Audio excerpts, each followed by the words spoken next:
सात जन्माची सतीश आणि प्रीती भाग 9 मध्ये तुम्हा सर्वांचं स्वागत आहे. कॉलेजमधून घरी आल्यानंतरही प्रीतीच्या मनात अस्वस्थता होती. डोक्यात सारखा एकच विचार घोळत होता.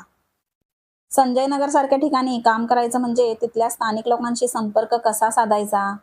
सतीशने स्पष्ट सांगितलं होतं की स्थानिक नेत्यांशी किंवा ओळखीच्या व्यक्तींशी आधी बोलणं फार गरजेचं आहे. पण आपण तर पुण्यात नुकतंच आलोय. इथं कोणी ओळखीचंही नाही. ती शांतपणे बेडवर बसून चहा पित असताना विचार करते. तेवढ्यात तिला आठवतं, अरे, आपल्या टीममध्ये मनाली आहे ना, ती तर पुण्यातली आहे. तिने लगेच मनालीला फोन लावला. मनाली, तुला काही विचारायचं होतं. तू इथली स्थानिक आहेस ना? तुझं कोणी संजय नगर भागात राहतं का? एखादा नातेवाईक, ओळखीचा? जर तसं कुणी असेल तर आपल्याला तिथल्या लोकांशी संपर्क साधणं सोपं जाईल. मनाली थोडा विचार करून म्हणाली, प्रीती, अगदी जवळचं कुणी नाही, पण माझ्या बाबांच्या मावस भावाचं कुटुंब त्या भागात पूर्वी राहत होतं. अजूनही त्यांची काहींची ओळख आहे तिथे. मी बाबांना विचारते, कदाचित त्यांच्याद्वारे आपल्याला कुणाचा नंबर मिळू शकेल. प्रीतीला थोडं हलकं वाटलं. हो ग, विचार जरा लवकर. आपल्याला उद्या सकाळीच जायचं आहे ना. संध्याकाळच्या सुमारास मनालीने पुन्हा कॉल केला. प्रीती, गुड न्यूज आहे. मी बाबांशी बोलले. त्यांनी त्यांच्या ओळखीच्या व्यक्तीशी संपर्क साधला आहे. ते काका संजय नगर जवळच राहतात आणि तिथल्या काही लोकांशी त्यांची चांगली ओळख आहे. त्यांनी सांगितले की आपण उद्या तिथे पोहोचलो की ते आपल्याला भेटतील आणि तिथल्या काही विश्वासू लोकांशी ओळख करून देतील. ते आपल्याला मदत करायला तयार आहेत. हे ऐकताच प्रीतीच्या चेहऱ्यावर दिलासा उमटला. मनाली नसती तर हे सगळं जमणं कठीणच होतं, असं ती मनोमन म्हणाली. आता तिला जाणवलं की सुरुवातीसाठी एक मजबूत पायरी मिळाली आहे. तिच्या मनात आता थोडा आत्मविश्वास निर्माण झाला होता. पुढच्या दिवशी सकाळी कॉलेजमध्ये सगळीकडे एकच गडबड चालू होती. प्रोजेक्टच्या तयारीसाठी प्रत्येकजण आपापल्या बॅगेमध्ये गरजेच्या वस्तूंची यादी तपासत होते. काही जण कॅमेऱ्याची बॅटरी चार्ज करत होते, तर काही जण मुलाखतीसाठी प्रश्न तयार करत होते. एकूणच वातावरणात धावपळ, थोडं दडपण आणि अनामिक उत्सुकता भरलेली होती. प्रत्येक टीम आपापल्या ग्रुपशी बोलत होती. बघ ना, ते प्रश्न व्यवस्थित लिहिलेस का? रेकॉर्डिंगसाठी फोन तयार ठेवलास का? पाणी, नाश्ता सर्व काही घेतलं ना? अशा गडबडीत एकमेकांना शुभेच्छा देणं चालू होतं. All the best, take care, photo काढायला विसरू नका, आपण परत आल्यावर सगळ्यांचा अनुभव शेअर करायचं. अशा गप्पांनी कॉरिडॉर भरून गेला होता. प्रीतीच्या टीमने सुद्धा आपली तयारी पूर्ण केली होती, पण तिच्या मनात अजूनही थोडीशी चलबिचल होती. जरी मनालीच्या ओळखीमुळे एक सुरुवात मिळाली होती, तरीही संजय नगरबद्दलची धास्ती मनात कायम होती. लोक खरंच आपल्याशी संवाद साधतील का? प्रश्न विचारल्यावर कोणी रागावलं तर? कोणी काही गैरसमज केला तर? अशा असंख्य विचारांनी तिचं मन व्यापलेलं होतं. प्रीतीची टीम कार्तिकच्या गाडीमध्ये बसत असते तेवढ्यात सतीश दूरून चालत आला. त्याची नजर लगेच प्रीतीवर गेली. तिच्या चेहऱ्यावरची घालमेल बघून सतीश तिच्या जवळ येऊन हलकसं हसत म्हणाला, काय ग, एवढं गंभीर का दिसतेस? प्रीती थोडं हसून म्हणाली, काय सांगू सतीश, जाम टेन्शन आलंय. आतापर्यंत कधी असं काम केलं नव्हतं. बाहेर जाऊन अनोळखी लोकांशी बोलणं, त्यांच्या भावना समजून घेणं, हे खूपच वेगळं आहे. थोडी भीती वाटते.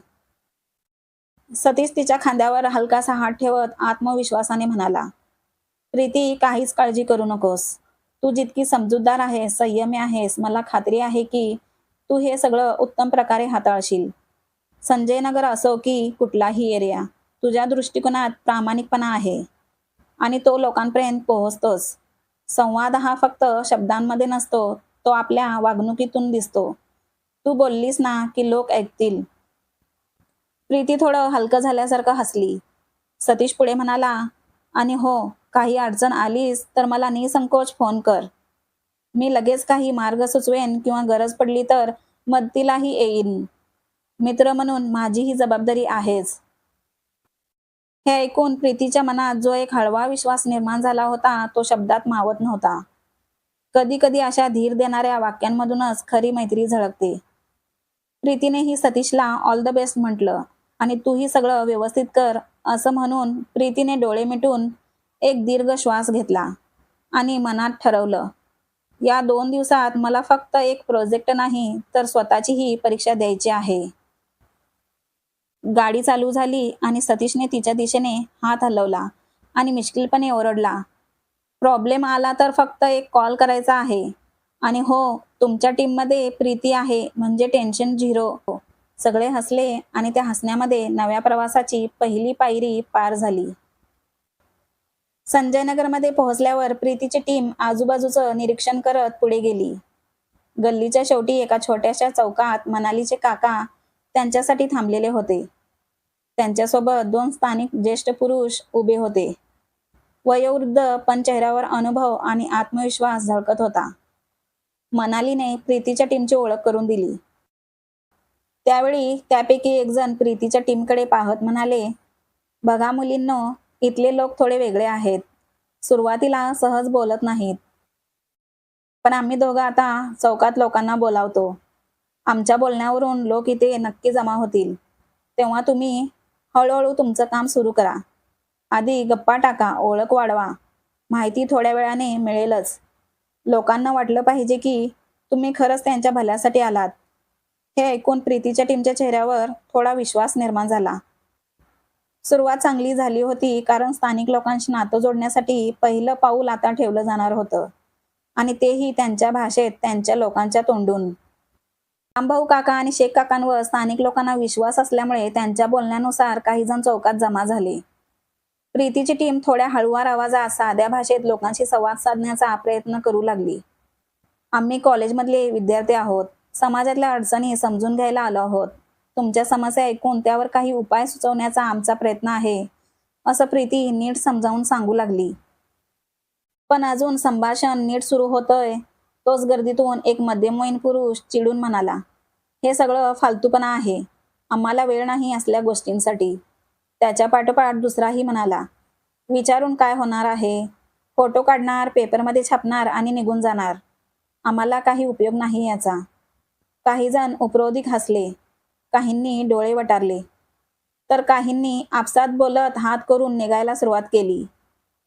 प्रीती, नीता, मनाली आणि कार्तिक हतबल होऊन म्हणत होते, अहो थांबा ना, थांबा तरी. आम्ही खरंच मदतीसाठी आलो आहोत. ऐकून तर घ्या. पण कोणाचंच लक्ष त्यांच्या शब्दांकडे नव्हतं. रामभाऊ काका आणि शेख काकांनीही मध्ये पडत त्यांना थांबवायचा प्रयत्न केला. थांबा हो, ऐका जरा. ही मुलं तुमच्या भल्यासाठी आली आहेत.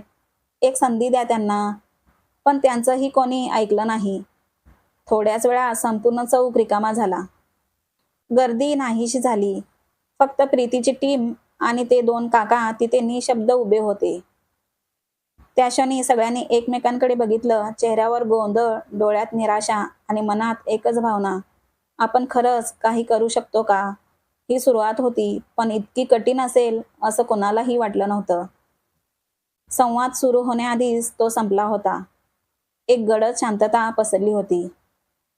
संपूर्ण चौक रिकामा झाल्यानंतर प्रीतीची टीम जरा बाजूला चौकाच्या कोपऱ्यावर असलेल्या जुन्या कट्ट्यावर जाऊन बसली. प्रत्येकाच्या चेहऱ्यावर थकवा आणि निराशा स्पष्ट दिसत होती. थोडा वेळ सगळे शांत होते. कोणी काही बोललं नाही. तेवढ्यात नजरेला लागली ती बाजूलाच असलेली एक जुनी पडीक जागा, जिथे पावसात भिजलेली चिखलट जमीन होती. फुटलेली भिंत होती आणि त्याच जागेत 10-12 वर्षाच्या काही मुलांचा गोंधळ उडालेला होता. कोणी प्लॅस्टिकच्या बॉटलचा चेंडू करून खेळत होतं, कोणी उड्या मारत होतं, कोणी एकमेकांना गोंजारत ओरडत होतं. एक वेगळंच जग होतं तिथं. नीता हळूच म्हणाली, अगं प्रीती, आपण मोठ्यांशी बोलून काहीच उपयोग झाला नाही. पण ही मुलं, ही आपल्याला नक्की काही ना काही सांगतील. निदान त्यांच्या नजरेतून काहीतरी कळेल. सगळ्यांच्या चेहऱ्यावर थोडीशी आशेची झलक उमटली. मग सगळी टीम हळूहळू त्या मुलांकडे गेली. अरे बाबांनो, थोडा वेळ थांबा. 1 मिनिट ऐका ना. मनालीने गोड आवाजात मुलांना हाक दिली आणि विचारलं, शाळेत जाता का रे. पण ती मुलं खेळण्यात एवढी गुंग होती की कोणी नीट ऐकत नव्हतं. कुणी थांबत नव्हतं. त्यांची आरडाओरड, धावपळ सुरूच होती. संवाद तर दूरच, त्यांच्या नजरेतही टीम आली नाही. हा प्रयत्नही फसला. संध्याकाळचं हलकं ऊन त्यांच्या चेहऱ्यावर पडत होतं. पण मनामध्ये फक्त अंधार होता. प्रयत्न करूनही कुणी ऐकत नाही, कुणी समजून घ्यायला तयार नाही आणि आता हसणारी मुलंही जणू त्यांच्या प्रश्नांकडे पाठ फिरवत होती. थोडा वेळ तसाच गेला आणि मग टीमने ठरवलं की गल्लीतून फिरत काही उपयोगी माहिती मिळते का ते पाहावं. थोडं पुढे जाताच एका वळणावर त्यांना एक मोठी पाण्याची लाईन लागलेली दिसली. तिथे बायका, पोरी, लहान मुली अशा सगळ्या रांगेत उभ्या होत्या. त्यांच्या हातात बादल्या, घागऱ्या म्हणजे प्रत्येकाकडे पाणी भरण्यासाठी काही ना काहीतरी होतं. कडक ऊन, उन्हात तापलेल्या रस्त्याचा उकाडा आणि या सगळ्या स्त्रिया पाण्यासाठी चढाओढ करत उभ्या होत्या. ते पाहून कार्तिक म्हणाला, "हे बघा, तुम्ही मुली आहात. इथं बायकांशी संवाद साधणं जरा सोपं जाईल. ट्राय करा एकदा." प्रीती, नीता आणि मनाली हळूहळू त्या रांगेकडे वळल्या. पण तेवढ्यात तिथून मोठा गोंगाट उठू लागला. "माझी घागर आधी ठेवली होती गं." "अगं पण मी पहाटेपासून उभी आहे. तू मध्ये घुसतेस काय? माझा नंबर आधीचा आहे." अशा आरडाओरडीने परिसर दणाणून गेला होता. कोणीतरी आपल्या बादलीवर पाय ठेवतोय म्हणून एक बाई दुसरीवर ओरडत होती. तर काही जणी मध्ये पडून समजावण्याचा प्रयत्न करत होत्या. पण कोणाचीच ऐकून घ्यायची तयारी नव्हती. प्रीती आणि तिची टीम जवळ जाऊन काही विचारायचा प्रयत्न करत होती, पण तिथल्या गोंगाटात त्यांच्याकडे कुणीही लक्ष देत नव्हतं. प्रत्येक बाईला फक्त आपल्या घागरीत पाणी भरायचं होतं. त्यावेळेला इतकंच त्यांचं जग होतं. संवाद साधायचा हा प्रयत्नही फोल ठरला होता.